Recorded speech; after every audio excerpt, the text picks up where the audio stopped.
Tear ಎಲ್ಲಿಗೆ ಹೋಗ್ಬೇಕಂತಪ್ಪ ಅಂದರೆ so ನಾವು ಏನೆಲ್ಲ ಡಾಕ್ಯುಮೆಂಟ್ಸ್ನ ತೊಗೊಂಡು ಹೋಗ್ಬೇಕಂತ ಹೇಳಿ ಸೊ ತುಂಬ ಜನನೇ ಕಮೆಂಟ್ ಮಾಡ್ತಾ ಇದ್ರು.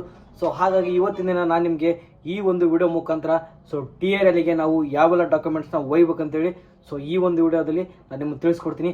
ಸೊ ಹಾಗಾಗಿ ಯಾರು ಕೂಡ ಈ ಒಂದು ವಿಡಿಯೋನ ಮಿಸ್ ಮಾಡ್ಲಿಕ್ಕೆ ಹೋಗ್ಬೇಡ್ರಿ, ಹಾಗೆಯೇ ಯಾರು ಕೂಡ ಈ ಒಂದು ವಿಡಿಯೋನ ಸ್ಕಿಪ್ ಮಾಡ್ಲಿಕ್ಕೆ ಹೋಗ್ಬೇಡ್ರಿ. ಹಾಗೆಯೇ ಯಾರೆಲ್ಲ ನಮ್ಮ ಒಂದು ಯೂಟ್ಯೂಬ್ ಚಾನಲ್ಗೆ ಹೊಸಬ್ರಿದ್ರು ಸೊ ಎಲ್ಲರೂ ಕೂಡ ನಮ್ಮೊಂದು ಯೂಟ್ಯೂಬ್ ಚಾನಲ್ ಸಬ್ಸ್ಕ್ರೈಬ್ ಮಾಡ್ಕೊಳ್ಳಿ. ಹಾಗೆ ನಿಮ್ಮ ಫ್ರೆಂಡ್ಸ್ ಆ್ಯಂಡ್ ಫ್ಯಾಮಿಲಿಗೆ ತಪ್ಪದೆ ಶೇರ್ನ ಮಾಡಿ. ನಾನು ಹೇಳೋ ಈ ಒಂದಿಷ್ಟು ಡಾಕ್ಯುಮೆಂಟ್ಸ್ನ ನೀವೇನಾದರೂ ತೊಗೊಂಡು ಹೋದಪ್ಪ ಅಂದರೆ ಸೊ ನೀವು ಟಿಯರ್ ರ್ಯಾಲಿಯಲ್ಲಿ ಸೊ ನೀವು ಯಾವುದೇ ಕಾರಣಕ್ಕೂ ಹೊರಗಡೆ ಬರ್ತಕ್ಕಂಥ ಅವಶ್ಯಕತೆ ಇರೋದಿಲ್ಲ. ಸೊ ನೀವೇನಾದರೂ ಈ ಎಲ್ಲ ಡಾಕ್ಯುಮೆಂಟ್ಸ್ನ ಒಯ್ದಪ್ಪ ಅಂದರೆ ಸೊ ನೀವು ಹೊರಗಡೆ ಬರೋಕ್ಕೆ ಚಾನ್ಸ್ ಇಲ್ಲ. ಸೊ ನೀವು ಕಂಪಲ್ಸರಿ ಆಗಿ ಡಾಕ್ಯುಮೆಂಟ್ಸ್ ವೆರಿಫಿಕೇಷನ್ ಒಳಗಡೆ ನೀವು 100% ಕೂಡ ನೀವು ಪಾಸ್ ಆಗ್ತೀರಾ. ಸೊ ನೋಡೋ ಬರೀ ಮೊದಲಾಗಿ ಯಾವ ಡಾಕ್ಯುಮೆಂಟ್ಸ್ ತೊಗೊಂಡೋಗಪ್ಪ ಅಂದರೆ ಸೊ ಮೊದಲಾಗಿ ಬರ್ತ್ ಸರ್ಟಿಫಿಕೇಟ್ ಅಂದರೆ ನಿಮ್ಮದು ಜನನ ಪ್ರಮಾಣ ಪತ್ರನ ನೀವು ತೊಗೊಂಡೋಗ್ಬೇಕಂತೆ. ಹಾಗೆ ನಿಮ್ಮದು ಜನನ ಪ್ರಮಾಣ ಪತ್ರ ಇಲ್ಲಪ್ಪ ಅಂದ್ರೂ ಸೊ ನೀವು ತಹಶೀಲ್ದಾರ್ ಆಫೀಸಿಗೆ ಹೋಗ್ಬಿಟ್ಟು ನೀವು ನಿಮ್ಮ ಒಂದು ಆಧಾರ್ ಕಾರ್ಡ್ ತೊಗೊಂಡೋದಪ್ಪ ಅಂದರೆ ಸೊ ಅವ್ರು ನಿಮಗೆ ತಕ್ಕೊಡ್ತಾರೆ. ಸೊ ನಿಮ್ಮ ಒಂದು ವೇಳೆ ಅಲ್ಲೂ ಸಿಗಲಿಲ್ಲಪ್ಪ ಅಂದರೆ ನೀವು ಕೋರ್ಟ್ ಒಳಗಡೆ ಕೂಡ ನೀವು ನಿಮ್ಮ ಒಂದು ಜನನ ಪ್ರಮಾಣ ಪತ್ರನ ನೀವು ತೆಗೆಸ್ಕೋಬೋದು. ಸೊ ಅದಾದಮೇಲೆ ಎಜುಕೇಷನ್ ಸರ್ಟಿಫಿಕೇಟ್ ಅಂದರೆ ನಿಮ್ಮದು ಮಾರ್ಕ್ಸ್ ಕಾರ್ಡ್ SLC ಆಗಿರ್ಬೋದು, IT ಆಗಿರ್ಬೋದು, PUC ಆಗಿರ್ಬೋದು. ಸೊ ಈ ರೀತಿ ನಿಮ್ದು ಯಾವುದು ಕ್ವಾಲಿಫಿಕೇಷನ್ ಮುಗಿದೆಯಲ್ಲ ಸೊ ಅದರದೊಂದು ಸರ್ಟಿಫಿಕೇಟ್ ತೊಗೊಂಡ್ರಿ. ಅದಾದಮೇಲೆ ಡೊಮೆನ್ಷಿಯಲ್. ಸೊ ಡೊಮೆನ್ಷಿಯಲ್ ಕೂಡ ಭಾಳ ಇಂಪಾರ್ಟೆಂಟ್ ಆಗಿರುತ್ತೆ. ಸೊ ನೀವು ಡೊಮೆನ್ಷಿಯಲ್ ಸರ್ಟಿಫಿಕೇಟ್ ಕೂಡ ತೊಗೊಂಡೋಗ್ಬೇಕು. ಹಾಗೆ ನಿಮ್ಮ ಹತ್ರ ಏನಾದರೂ ಡೊಮೆನ್ಷಿಯಲ್ ಸರ್ಟಿಫಿಕೇಟ್ ಇಲ್ಲಪ್ಪ ಅಂದರೆ ಸೊ ನನ್ನ ಕಾಂಟ್ಯಾಕ್ಟ್ ಮಾಡಿರಿ. ಸೊ ನಾನು ನಿಮ್ಗೆ ತೆಗೆಸ್ಕೊಡ್ತೀನಿ ಡೊಮೆನ್ಷಿಯಲ್ ಸರ್ಟಿಫಿಕೇಟು. ಅದಾದಮೇಲೆ ಕ್ಯಾಸ್ಟ್ ಸರ್ಟಿಫಿಕೇಟ್ ಅಂದರೆ ಜಾತಿ ಆದಾಯ. ಸೊ ಇದನ್ನು ಕೂಡ ತೊಗೊಂಡೋಗ್ಬೇಕಾಗುತ್ತೆ. ಸೊ ಅದಾದಮೇಲೆ ರಿಲಿಜನ್ ಸರ್ಟಿಫಿಕೇಟ್. ಸೊ ಈ ನಿಮ್ಮದು ಧರ್ಮ ಸರ್ಟಿಫಿಕೇಟ್ ಏನಿದೆಯಲ್ಲ ಇದು ಕೂಡ ಮೋಸ್ಟ್ ಇಂಪಾರ್ಟೆಂಟ್ ಆಗಿರುತ್ತೆ. ಸೊ ಲಾಸ್ಟ್ ಟೈಮ್ ಕೂಡ ನಿಮಗೆ ರಿಲಿಜನ್ ಸರ್ಟಿಫಿಕೇಟ್ ಎಲ್ಲಾರ್ದವ್ರು ತೊಗೊಂಡಿದ್ದಾರೆ, ಹಾಗೆಯೇ ಹೊರಗೂ ಹಾಕಿದ್ದಾರೆ. ಹಾಗಾಗಿ ನಾವು ನಮ್ಮ ಹುಷಾರಿಗೆಲ್ಲೇ ನಾವು ಅದನ್ನು ತೊಗೊಂಡು ಹೋಗಲೇಬೇಕು. ಅದಾದಮೇಲೆ ಕ್ಯಾರೆಕ್ಟರ್ ಸರ್ಟಿಫಿಕೇಟ್. ಸೊ ಇದು ಕ್ಯಾರೆಕ್ಟರ್ ಸರ್ಟಿಫಿಕೇಟ್ ನೀವು ಎಲ್ಲಿ ಕಲ್ತಿದ್ರಲ್ಲ ಸೊ ಅಲ್ಲಿ ನೀವು ಒಂದು ಕಂಪ್ಯೂಟರ್ ಸೆಂಟರ್ ಒಳಗಡೆ ಕ್ಯಾರೆಕ್ಟರ್ ಸರ್ಟಿಫಿಕೇಟ್ ಅಂತ ಒಂದು ಜೆರಾಕ್ಸ್ ಬರುತ್ತೆ, ಅಂತ ತೊಗೊಂಡೋಗಿ ನೀವು ಎಲ್ಲಿ ಕಲ್ತಿದ್ರಲ್ಲ PUC ಆಗಿರ್ಬೋದು, ಡಿಗ್ರಿ ಆಗಿರ್ಬೋದು. ಸೊ ಅಲ್ಲೆಲ್ಲ ತೊಗೊಂಡೋಗಿ ನಿಮ್ಗೆ ಅದನ್ನು ತುಂಬಿ ಒಂದು ಸಹಿ ಮಾಡಿ ಸೀಲ್ ಹಾಕಿ ಕೊಡ್ತಾರೆ, ಅದನ್ನು ತೊಗೊಂಬಂದ್ರೆ ಸಾಕು.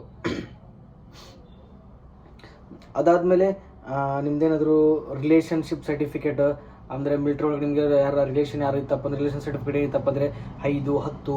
ಆಮೇಲೆ ಎಕ್ಸಾಮ್ ಒಳಗಡೆ ನಿಮ್ಗೆ ಟೋಟಲಾಗಿ 20 ಮಾರ್ಕ್ಸ್ ನೆಗೋಷಿಯಬಲ್ ಇರುತ್ತೆ. ಅದಾದಮೇಲೆ ನಿಮ್ಮದು ಸ್ಪೋರ್ಟ್ಸ್ ಸರ್ಟಿಫಿಕೇಟ್ ಏನಿತ್ತಪ್ಪ ಅಂದರೆ ನಿಮ್ಮದು ಡಿಸ್ಟಿಕ್ಕು, ಸ್ಟೇಟು ಈ ಥರ ಏನಾರು ಇತ್ತಪ್ಪ ಅಂದರೆ 5 ಮಾರ್ಕ್ಸು, 10 ಮಾರ್ಕ್ಸು, 15 ಮಾರ್ಕ್ಸು, 20 ಮಾರ್ಕ್ಸು ನಿಮ್ಗೆ ಸಿಗ್ತಾ ಇರುತ್ತೆ. ಅದಾದಮೇಲೆ ಆಧಾರ್ ಕಾರ್ಡ್ ಆಮೇಲೆ ಪಾನ್ ಕಾರ್ಡ್ ಇವು ಕೂಡ ಕಡ್ಡಾಯವಾಗಿರುತ್ತೆ. ಸೊ ನಿಮ್ಮದು ಆಧಾರ್ ಕಾರ್ಡ್ ಅಂದರೆ ಎಲ್ಲರದ್ದು ಇದ್ದೇ ಇರುತ್ತೆ. ಒಂದು ವೇಳೆ ಪಾನ್ ಕಾರ್ಡ್ ಇಲ್ಲಪ್ಪ ಅಂದ್ರೆ ಇವಾಗ ಅರ್ಜೆಂಟ್ ಬೇಕಂದ್ರೆ ಅರ್ಜೆಂಟ್ ತಕ್ಕೊಡ್ತಾರೆ.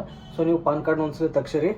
ಅದಾದಮೇಲೆ ಟೋಟಲ್ ನಿಮ್ಗೆ 20 ಫೋಟೋ ಬೇಕು. ಅದು ಫೋಟೋ ನಿಮ್ಗೆ ಮಿನಿಮಮ್ 3 ಇಂದ 4 ತಿಂಗಳು ಒಳಗಡೆ ತಕ್ಷಣ ಫೋಟೋನಷ್ಟ ತೊಗೊಂಡೋಗ್ಬೇಕು.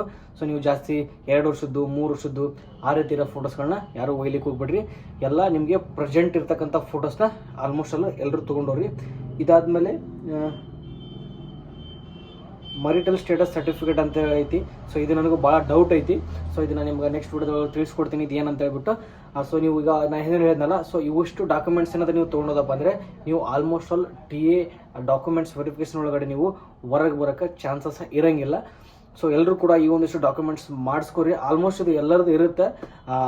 ಒಂದು ಸಣ್ಣ ಪುಟ್ಟ ಇದಿರುತ್ತೆ, ಪಾನ್ ಕಾರ್ಡ್ ಆಗಿರ್ಬೋದು, ಕ್ಯಾರೆಕ್ಟರ್ ಸರ್ಟಿಫಿಕೇಟ್ ಆಗಿರ್ಬೋದು. ಸೊ ಈ ಥರ ಸಣ್ಣ ಪುಟ್ಟ ಏನಿದ್ದಪ್ಪ ಆಮೇಲೆ ಡೊಮೆನ್ಷಿಯಲ್ ಆಗಿರ್ಬೋದು. ಡೊಮೆನ್ಷಿಯಲ್ ಮಾತ್ರ ಮಿಸ್ ಆಗಲೇಬಾರ್ದು. ಸೊ ನಿಮ್ಗೆ ಏನು ಮಿಸ್ ಆದ ನಡೀತೈತಿ ಡೊಮೆನ್ಷಿಯಲ್ ಅಂದರೂ ಕಂಪಲ್ಸರಿಗೆ ಬೇಕಾಗಿರುತ್ತೆ.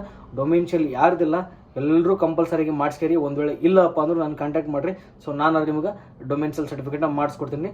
ಸೊ ಯಾರು ಕೂಡ ಈ ಒಂದು ಡಾಕ್ಯುಮೆಂಟ್ಸ್ನ ನೀವು ಈಸಿಯಾಗಿ ತಿಳ್ಕೊಬೇಡ್ರಿ. ಯಾಕಪ್ಪ ಅಂದ್ರೆ ನಮ್ಮ ಟೈಮ್ ಹೆಂಗೆ ಬರುತ್ತೆ ಹೇಳೋಕ್ಕಂಗಿಲ್ಲ. ಇದೇ ನಿಮ್ಮದು ರಿಲಿಜನ್ ಸರ್ಟಿಫಿಕೇಟ್ ಮೇಲ್ಗಡೆ ಲಾಸ್ಟ್ ಟೈಮ್ ಕೂಡ ಒಂದಿಷ್ಟು ಜನನ ತೊಗೊಂಡಿದ್ದಾರೆ, ಒಂದಿಷ್ಟು ಯಾರದೊಳಗಡೆ ತೊಗೊಂಡಿಲ್ಲ. ಹಾಗಾಗಿ ಏನಕ್ಕೆ ಬೇಕಪ್ಪ ಅಂದರೆ ನಾವು ರೆಡಿ ಮಾಡಿಸಿಟ್ಬಿಟ್ರೆ ಮುಗಿದೋಯ್ತು. ಹಾಗಾಗಿ ಎಲ್ಲರೂ ಕೂಡ ಡಾಕ್ಯುಮೆಂಟ್ಸ್ನ ರೆಡಿ ಮಾಡಿಸ್ಕೊರಿ. ಆಮೇಲೆ ಟಿಯರ್ ಅಲ್ಲಿ ಇನ್ನೂ ಭಾಳ ದಿನ ಇಲ್ಲ, ನವಂಬರ್ ಒಳಗೈತಿ. ಸೊ ಎಲ್ಲರೂ ಕೂಡ ಪ್ರಾಕ್ಟೀಸ್ನ ಇನ್ನೂ ಸ್ವಲ್ಪ ಜೋರಾಗಿ ಮಾಡಿರಿ. ಸೊ ಎಲ್ರಿಗೂ ನನ್ನ ಕಡೆಯಿಂದ ಆಲ್ ದ ಬೆಸ್ಟ್. ಜೈ ಹಿಂದ್, ಬಾಯ್. ಮತ್ತೆ ನಿಮಗೆ ನೆಕ್ಸ್ಟ್ ವಿಡಿಯೋದಲ್ಲಿ ಒಂದು ಹೊಸ ಅಪ್ಡೇಟ್ ಜೊತೆಗೆ ಸಿಗ್ತಾ ಇರ್ತೀನಿ. ಸೊ ಎಲ್ಲರೂ ಕೂಡ ನಮ್ಮ ವಿಡಿಯೋ ಸಬ್ಸ್ಕ್ರೈಬ್ ಮಾಡ್ಕೊಳ್ಳಿ. ಹಾಗೆಯೇ ನೀವು ವಿಡಿಯೋ ಲೈಕ್ ಆಗಿದ್ದಪ್ಪ ಅಂದರೆ ಒಂದು ಲೈಕ್ ಕೂಡ ಮಾಡಿ. ಜೈ ಹಿಂದ್.